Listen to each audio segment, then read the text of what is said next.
Hello, everyone, and welcome to Real Talk. I'm Rochelle Marie Lawson, the Queen of Feeling Fabulous, and I am here with my co-host, Dr. Kim Barbara Brown. I am the owner and founder of Blissful Living for You, and we have a really dynamite show for you this evening. And so I'm just going to let my co-host introduce herself, and we do have a guest, and we will let our guest panelist introduce herself. So, Dr. Kim, tell them a little bit about you. All right. Let's act like it's Friday out there instead of Tuesday or whatever day it is that you're listening to this. All right, let's get on with it.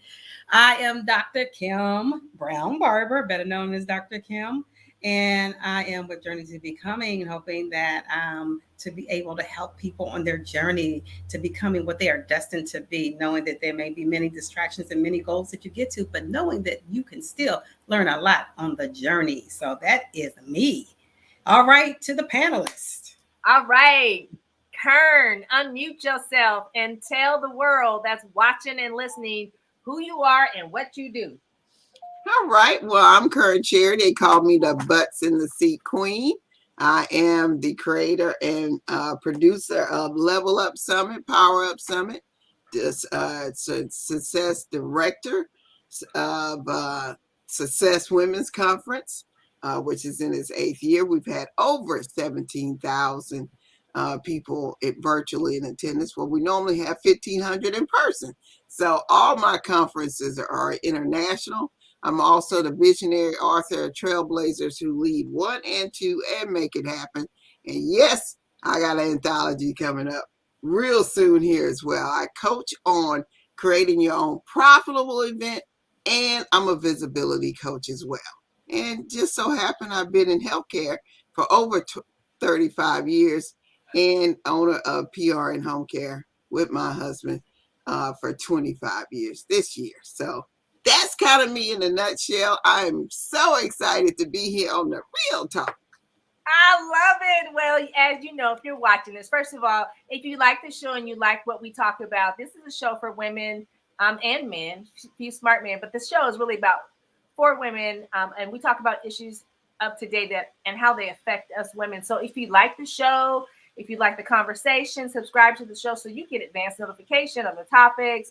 And you can join in the conversation. You can chat on the in the chat box or leave questions here on the Facebook Live, and we will include you in. If you like what you're hearing, please subscribe and please let other unstoppable, brave, and bad women know that this show is going on because it really is for us and about us. So tonight's topic, because the show goes really fast. Tonight's topic is money in politics, and let me put on my glasses so I can read what I wrote about what we're going to discuss tonight. So, is there a problem, ladies, and the smart gentlemen watching us, with money influencing our elections, particularly now is that time of year, and then influencing the actions of our elected officials? And if so, are there solutions that we can agree upon, particularly those issues that affect us women? Okay.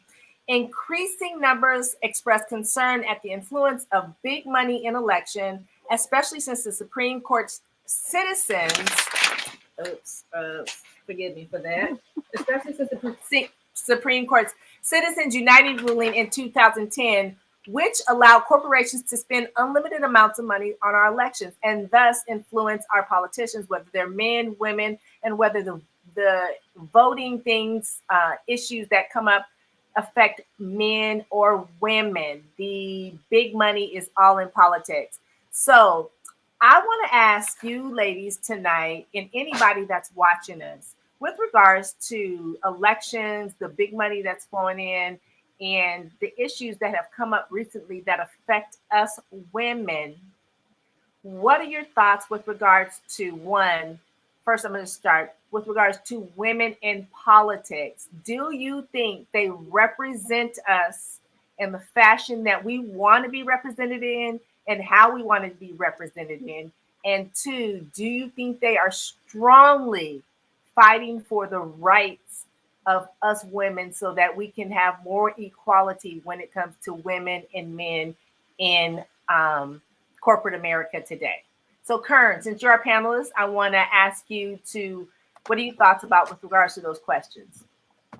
Well, first of all, I think your ability to fight is limited since most of the political arena is ran by men. So I mean, if the percentage of women is so low, I mean they can fight, but you're going to have a lot of men behind the cause in order for it to actually gain steam.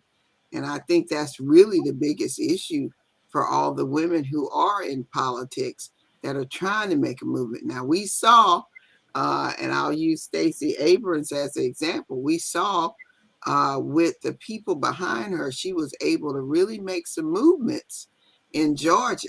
But trust me, she had to have a lot of men behind her that believed in what she was doing enough to push it to the forefront and actually make change. She actually was able to make change in what she was trying to accomplish. She was actually to gain some steam.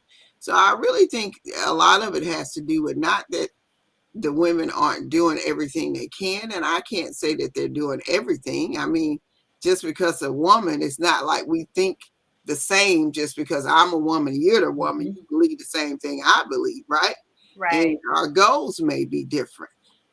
So getting on one accord, yeah, there's so many things that impact that decision as well. So you're talking about a small population of women, people, right? Women. And in that population, all of them have different agendas. And so, and then they got to get people behind them to support to make it happen. Yeah, it's a tough road. That's why you probably, in general, you need more women that are willing to do politics. Now, that wouldn't be me. Uh-oh, here we go. Here we go. We may have watched something. Y'all stay tuned. Dr. Kim, tell us your thoughts with regards to that. And I want to take it like a little bit with regards to money. Since we're talking about money in politics and the whole issue with the amount of women that we have in those positions. What are your thoughts behind our conversation? Well, Karen definitely brought up some great points. I agree with her on what she was saying. And it's nice to hear that we're opening this up and encouraging more women to get into politics. Go, Karen. So I feel like it's like everything else. It takes a village. It's like the civil rights movement. It took a village. You know, even though you had leadership, it took a village. So that means people who are coming in different colors, different genders, different identities to be able to support us in those positions. And I think that's really important for us to be able to not only get that support from them as a person and in numbers, but also in money, monetarily. So that means getting big business and different other businesses behind you, right? Because that's where the big money comes from, other businesses. And that's why, or either they end up going to the unions and being able to try to get their votes and their money. So I think it has to be strategic and being able to get the funds behind it. But I think it takes a village to be able even to get behind the women. It's not going to be just the women. It's going to be the village that actually is able to promote it and move it, and the money's behind it from the different businesses. But that's why if we continue to keep moving towards it, even if the agendas may not align totally, with us at that moment, once they get into position, hopefully they're that type of person that as they get higher and they get in that position where they have more authority and power, where they can do more, that they will do more. Because that's the other thing too. Sometimes they may not be in that authority power position yet, and they have to kind of do some things until they can get there. But then once you get there, we're just hoping that they will use that power for good. You know, it's interesting. It brings up a movie, and I'm sure we saw it, and I'm sure people that are watching and hearing us have saw it. And it was a movie a long time ago that Eddie Murphy starred in with, oh my gosh, I can't think of the guy, but the gentleman he played in the Rock series. And it was, I think was called Distinguished Gentleman. And it was Eddie Murphy actually was kind of like a con man, right, in the movie, but decided to run for political office based on the name recognition of the person that had passed away, right? Yeah, I remember it now. He's been in office forever, right? So they just, all right, okay. Well, as the movie progressed, and he got into that position, there were all these different factions coming at him. You got to be in our group. You got to be in our group. And I know with regards to women in politics, particularly in Washington, D.C., where they're just a handful, right? I'm sure they're being persuaded to go certain ways and against certain issues that actually are beneficial or support women. With regards to that, and the minority amount of women in politics, um, do you think that they are often put in a situation where they have to choose between voting for something that is going to benefit women versus voting for something that's going to benefit men? And Kern, I'm gonna throw that one at you. What are your thoughts behind that? Because I know there's some issues out there, and these women get caught up, and with all the political play and backdoor dealing that goes into things. Mhm. What are your thoughts behind this? Well, I mean, let's face it, you see it all the time. There's a lot of negotiation going on in Washington, and even in state level as well. It's a lot Mhm. of negotiation. So if most of them are men, okay, and you're just one of the few women, it's a lot of things are going to cater to the men if you're trying to get things done, because you're going to have to give to get, right? Mhm. And a lot Mhm. of times you got to give first. And because a lot of those men have been in those positions for years and years Mhm. and Mhm. years, and some of them die in those positions, Yep. right? Just like the So movie. you're not, I mean, it's just the incumbent has Mhm. the leverage. So if you're trying to get an incumbent person to change the way he feels about something, I just don't, it may not be to her benefit if she's trying to get something done.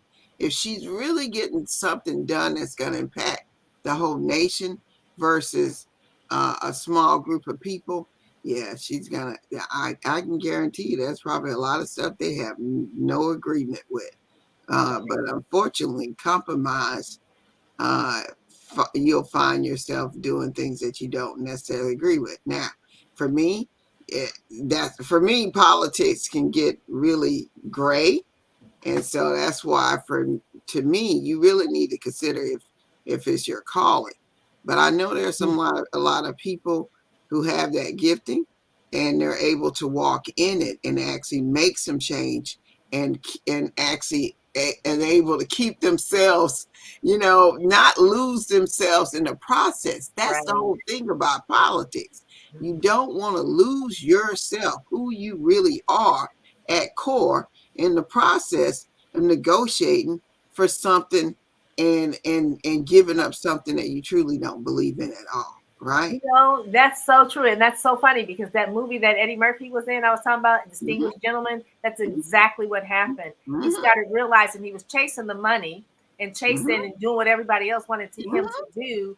And it became such an easy con game for him that he realized he was losing himself and his Right. core values in order to appease others. And when he realized that, that's when the change within him was able to take place, and the whole trajectory of the movie, took a different route. But it's a great movie. If you haven't seen it, I Yeah. highly recommend it. And I'm not getting paid to say this, I but know, right? it's a good movie. Now, It Dr. is. What are your thoughts with regards to this? What are your thoughts with regards to?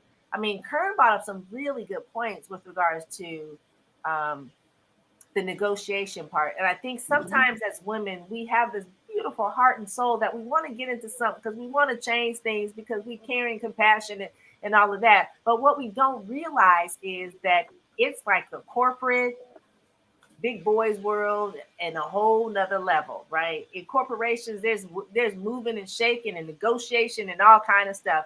And Mm-hmm. politics takes that to a whole nother level. But we Mm-hmm. don't know that because we come in innocent and wanting to change. What are your thoughts behind this conversation we're having with regards to women going in, making changes, and not being swayed by people with ulterior motives or the money that gets dangled around them in the whole political arena? I mean, she's absolutely right. There are lots of negotiations that happen, once, in politics, period, whether you are a female or male or what have you. But, and you're going to have to, just like she said, you're going to have to do some giving to get what you want, as far as on your agenda, because that's how the negotiations happen. It's like, look, I want this bill passed, or I want this law passed, or I want this initiative passed. And if you do this, then I know this is real important. You have to kind of decide what's vital and important to you. What are you willing to give up? It's kind of like playing that, that game where it's like, okay, well, I'm willing to give this up, but I got to keep this because this is important. I got to keep this close to me, So determining what's really what you're trying to get, you have to, like, in other words, you pick and choose your battles, right? You have to know, okay, do I sit there and try to win this battle, or do I give that up so I can win the war, right? Knowing that what that bigger goal is in winning the war. And so, what I'm curious about is that, a lot of times when women are in these positions, and because there's so many men that are in the other positions around us, how do you use yourself, making sure that you don't lose yourself, and utilize your position to be able to make moves for those voices that you're in there for, whether it be women, whether it be, people of color, whether it be, whoever you are in there to represent. How would you do that if you are in the minority and that just like you guys said? I'm just curious, like, because you see some people, they basically befriend other people who are on whatever they are, like if they're senators, other senators, right?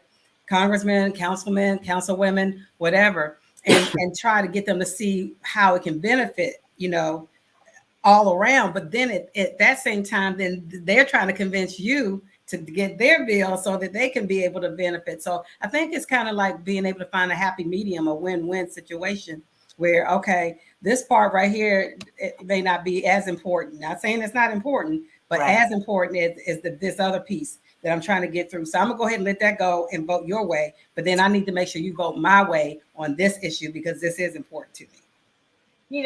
It's really interesting because there's a lot of women, and we in politics, particularly, I want to say in Washington, D.C., that are very prominent, happen to come from California. Barbara Boxer, Dianne Feinstein, or some of the two that stand out and seem to have had a lot of longevity in Washington, D.C., and in politics in general.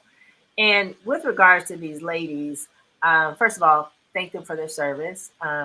But whether you agree with them or not on their stance with whatever political agenda they have right now, I truly believe that when these ladies came into that arena, they really had in their heart and soul to change things, right?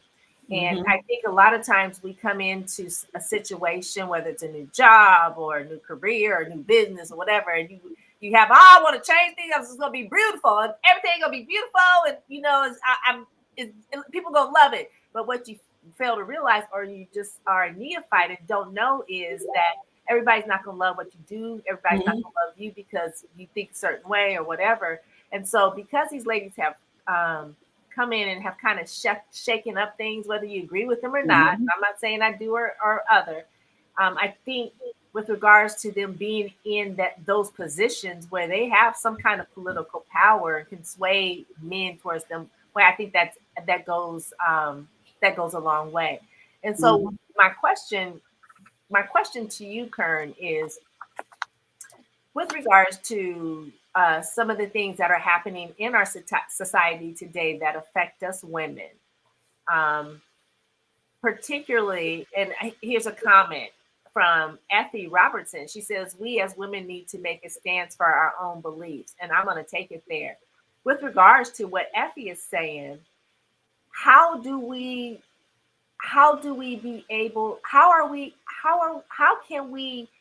make what we believe in when we go in there and be our heart and soul beliefs still be prominent, no matter how many years we in that position, and still strive to change that without being swayed by those factions. Now, I also know that if you don't fall in, you get kicked out, right? So you got to kind of Mm-hmm. toe the line and all of that. But Mm-hmm. what do you think we can do in those positions to be very sophisticated and I almost want to say seductive with it, but still be able to maintain our heart and soul and core values of what we set out to do for, and this is about women. So for women or, people that experiences issues that are basically inequality issues. What do you think, Kern?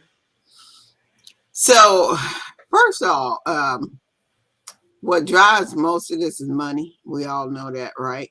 And so, the first thing you have to do is decide what are the true qualities that you will not waver on, right? And you have to stand by that. I always tell people, with me, I am what you see. So I'm not going to change so I can get an extra dollar. So you have to decide. You literally need to write down your goals. Are they realistic? Sometimes when you get in places, you realize the goals that you have set forward are not really realistic. And it may take you 30 years to get there, right? You may be the starter, but you won't be the finisher. And Mm-hmm. so you may have to focus on laying the groundwork. But the reality is what women are really good at is collaborating, right? And we need to learn how to use that and be strategic. Be very strategic in your relationships. A lot of people Mm-hmm. go in and they just open to everybody. You can't Mm-hmm. partner with everybody. Look, Mm-hmm. I ain't getting in bed with the devil. So I'm sorry. I do have my limitations. So and you have to set those limitations and know that some people, they may be your blocker. They may be that person who just you know, I'm like I said, I do have my limitations of who I'm gonna get into bed with. And you have to realize that it's not where you need to go. So you have several goals. And you know that all those goals aren't going to be reached. So you set out to see which relationships that are going to allow you to open those doors, that are actually going to allow you to accomplish something, and know that it's going to take more than you to make it happen. Mm-hmm. Some of us want to go in and we want to be that glory hog. Well, I want to get the glory. It was me that made it happen. No, you may be that behind the scene person that people didn't hear about.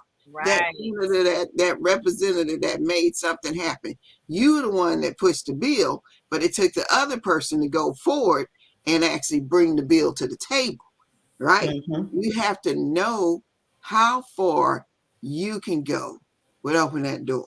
And so you don't have to be the one out front that produces the bill or bring the bill to the table. So as long as you remember that, don't lose yourself to money. Money comes and goes. I don't care. I know you need it. We do know that, right? You do Oh need yeah. money. It serves its purpose. You just have to not be willing to lose yourself for Mm-hmm. a dollar. Mm-hmm. You have to, and if you're representing people in your state, and so there are some things that you're gonna have to do again. But again, you still need to maintain your ethics, what your limitations are on how far you will go. Don't let yourself go down to the gutter just to get something to say you got it. It's not worth it. Mm-hmm. It is Dang, not where's worth my mic at? You Dang, don't that have your was a mic. mic drop, bro. Oh, dang. Ooh, You I don't have know your mic.